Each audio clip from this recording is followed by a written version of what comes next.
नमस्कार। आप देख रहे हैं छत्तीसगढ़ के खबरों की दीवार सीजीवाल। यह हमारा वीकली शो है जिसका नाम है हफ्तावाल, जिसमें हम छत्तीसगढ़ और बिलासपुर के आसपास की पिछले हफ्ते की खास खबरों पर बात करते हैं। इस अंक में कोरोना की दोबारा दस्तक को लेकर बात होगी। एक मुद्दा यह भी है कि प्रदेश की कांग्रेस सरकार ने पहले से बकाया रकम किसानों के खाते में जमा करने की तारीख तय कर दी है। धान पॉलिटिक्स पर इसके असर पर भी बात होगी। कांग्रेस और बीजेपी कार्यकर्ताओं के मन में इन दिनों क्या चल रहा है, इस पर भी बात कर लेंगे। संसद में छत्तीसगढ़ और बिलासपुर को लेकर उठाए गए मुद्दों की भी चर्चा होगी और यह भी देखेंगे कि फटी जीन्स को लेकर उठे विवाद पर बिलासपुर का नाम क्यों आ गया। आइए चलते हैं इस हफ्ते की खास खबरों की ओर।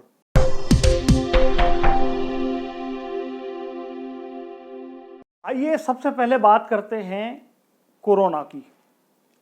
कैलेंडर अब बदल गया है। 2020 का जो कैलेंडर कोरोना महामारी के साथ तरह तरह की मुसीबतों से हर एक शख्स को जूझते हुए देखने का गवाह बना था, उसकी जगह अब 2021 का नया कैलेंडर दीवारों की खूंटी पर टंग गया है। कैलेंडर पर तारीखें भी पिछले साल की तरह एक एक दिन कर आती जा रही हैं और नई नई तारीखों के साथ ही मौसम आबोहवा में भी बदलाव दिखाई दे रहा है। पहले यह उम्मीद थी कि यह नया कैलेंडर पिछले साल के कैलेंडर से अलग होगा, लेकिन इसे बदकिस्मती ही कहें या कुछ और कि जैसे जैसे तारीख आगे बढ़ रही है, पिछले साल इन्हीं तारीखों की याद बुरे सपने की तरह फिर सामने आते जा रही है। इसे संयोग कहें या दुर्योग, छत्तीसगढ़ में पिछले साल 18 मार्च को कोरोना का पहला मरीज मिला था और इस साल 18 मार्च की तारीख ही 1066 कोरोना मरीज मिल गए। गिनती को देखकर व्यवस्था के जिम्मेदार सभी लोगों के माथे पर चिंता की लकीरें दिखाई देने लगी हैं। इन तारीखों का हिसाब किताब सामने रखने के पीछे मकसद किसी को डराना या सनसनी फैलाना नहीं है, बल्कि यह इस सवाल पर सोचने का वक्त है कि 2020 के साल मार्च के महीने और उसके बाद आने वाले महीनों में कोरोना के कहर का जो माहौल छत्तीसगढ़ में बना था, क्या हम धीरे धीरे उस ओर ही बढ़ते जा रहे हैं। इन दिनों अखबार उठाकर देखें तो पिछले साल इन्हीं तारीखों के अखबार में छपी खबरें फिर से रिपीट होती दिखाई दे रही हैं, जिसमें कोरोना विस्फोट, सीमा पर नाकेबंदी, जांच पड़ताल, क्वारंटाइन, नाइट कर्फ्यू, तरह तरह की पाबंदियों जैसे शब्द फिर से नजरों के सामने से गुजर रहे हैं। इसे सभी देख और पढ़ रहे हैं। इसके साथ ही यह भी देख रहे हैं कि कोरोना की दोबारा दस्तक के साथ ही एक लाइन की बात सभी करते हैं कि सावधानी के साथ बचाव ही इस बीमारी से बचने का सही उपाय है, जिसमें मास्क लगाना, लोगों के बीच की दूरी कायम रखना और बार बार हाथ धोना शामिल है। सिर्फ इस मुहिम में हिस्सेदारी से सभी लोगों की बराबर बराबर की हिस्सेदारी इस बीमारी को हरा सकती है। यह हम सभी के पिछले साल का तजुर्बा भी कहता है। अगर आगे की आने वाली तारीखों में लॉकडाउन जैसी तकलीफों से बचना है तो इन उपायों के साथ जिंदगी बसर करने में ही बुद्धिमानी नजर आती है।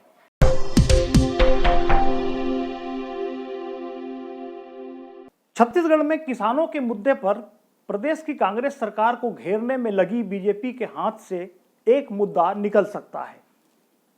बीजेपी की ओर से समय समय पर छत्तीसगढ़ के किसानों को धान के बोनस के रूप में दी जाने वाली रकम के भुगतान में देरी का मुद्दा उठाया जाता रहा है। इसका जवाब देते हुए प्रदेश सरकार ने अब राजीव गांधी किसान न्याय योजना की चौथी किस्त का भुगतान करने की तारीख तय कर दी है, जिसके मुताबिक मुख्यमंत्री भूपेश बघेल रंगों के त्योहार होली के ठीक पहले किसानों के खाते में चौथी किस्त की रकम जमा करने की शुरुआत कर रहे हैं, जिसके तहत छत्तीसगढ़ के 18 लाख से अधिक किसानों को 104 करोड़ से अधिक की रकम का भुगतान किया जाएगा। केंद्र सरकार की ओर से पेश किए गए कृषि कानूनों के खिलाफ दिल्ली के आसपास लंबे समय से किसानों का आंदोलन चल रहा है। इसके जवाब में छत्तीसगढ़ के बीजेपी नेता किसानों के भुगतान को लेकर छत्तीसगढ़ की सरकार को घेरने की कोशिश समय समय पर करते रहे हैं। भूपेश सरकार की ताजा पहल के बाद उन्हें जवाब देने की कोशिश की गई है कि जाहिर सी बात है कि अब धान की सियासत पर बीजेपी को नए मोर्चे की तलाश में जुटना पड़ सकता है, जिससे होरी तिहार के पहले टीम भूपेश बघेल की ओर से शुरू हुई रंगों की इस बौछार के जवाब में कोई नया रंग पोता जा सके।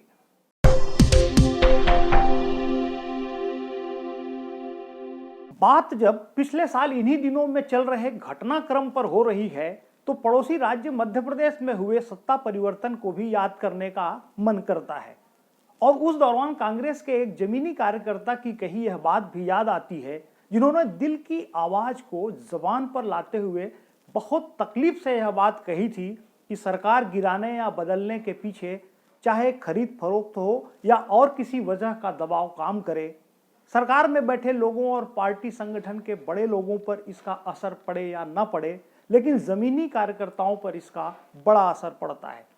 उनकी दलील सुनने लायक थी कि जमीनी कार्यकर्ताओं की मेहनत से ही सरकार बनती है, लेकिन जब सरकार को तराजू पर रखकर तौला जाता है तो वहां सिर्फ एमएलए का वजन ही मायने रखता है।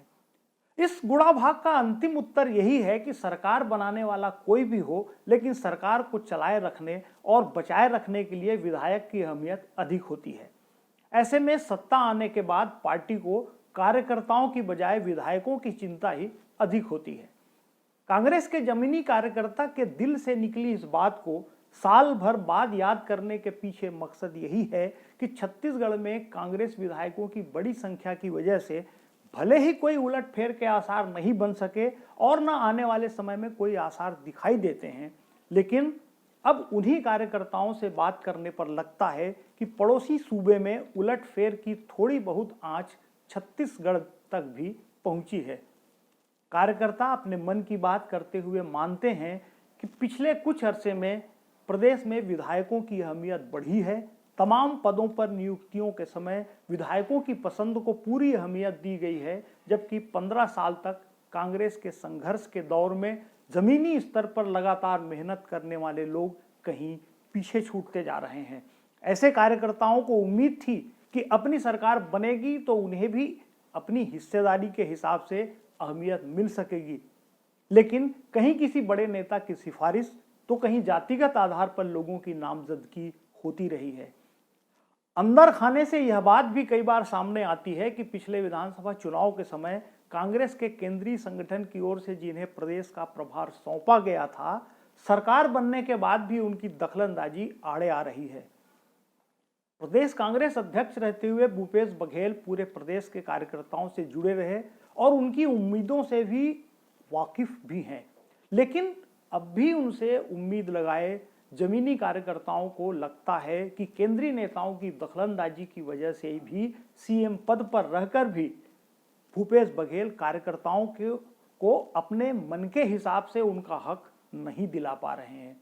जो भी हो, कांग्रेस के भीतर चल रही यह खदबदाहट बताती है कि सत्ता में वापसी के बाद भी पार्टी के अंदर एक बारीक लकीर खींचती जा रही है और इस लकीर को महसूस करने वाले लोग डॉक्टर रमन सिंह की बीजेपी सरकार के तीसरे कार्यकाल को भी याद करने लगे हैं, जब बीजेपी के जमीनी कार्यकर्ताओं को अपने उपेक्षा महसूस होती रही। अब इस लकीर को मिटाने के लिए समय रहते पहल नहीं की गई तो जमीन के लोगों का जज्बा आने वाले समय में पार्टी को आसमान से जमीन पर उतारने में भी हिस्सेदार हो सकता है।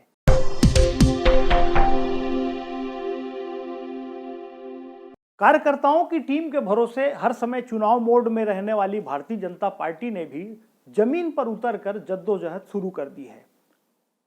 छत्तीसगढ़ में पार्टी ने अपने नौजवानों की टीम भारतीय जनता युवा मोर्चा को सड़क पर उतारकर संघर्ष शुरू करने का इशारा कर दिया है। इस संगठन ने नौजवानों और छात्रों से जुड़े मुद्दों को लेकर धरना प्रदर्शन का लंबा टाइम टेबल लेकर काम शुरू कर दिया है।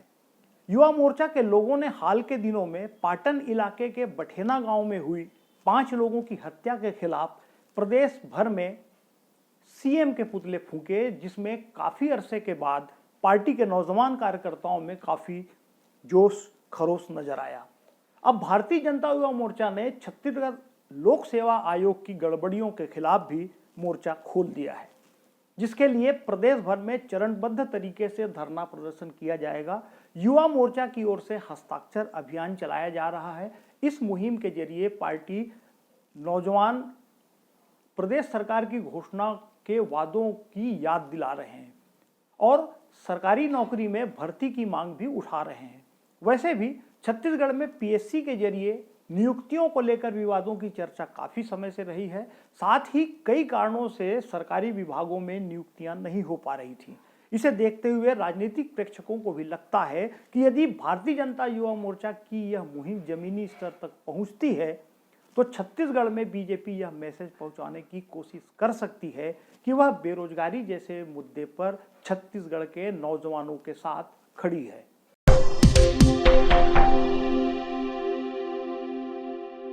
हाल के दिनों में संसद में बिलासपुर के मुद्दों को पुरजोर तरीके से रखने की वजह से सांसद अरुण साव का नाम सुर्खियों में रहा।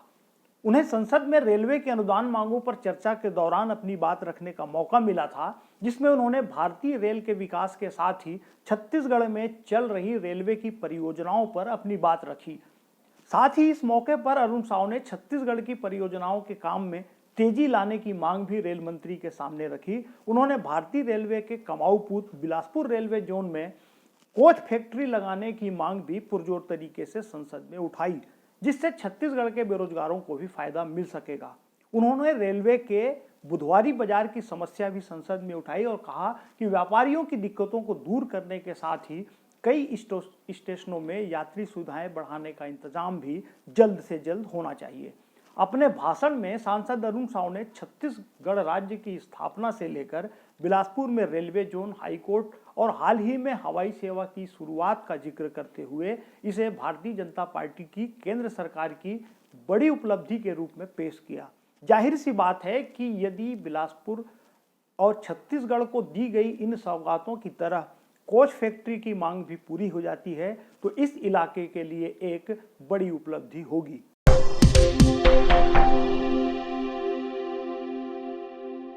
पिछले हफ्ते लड़कियों की फटी जींस को लेकर एक भाजपाई मुख्यमंत्री के बयान को लेकर बड़ी चर्चा रही।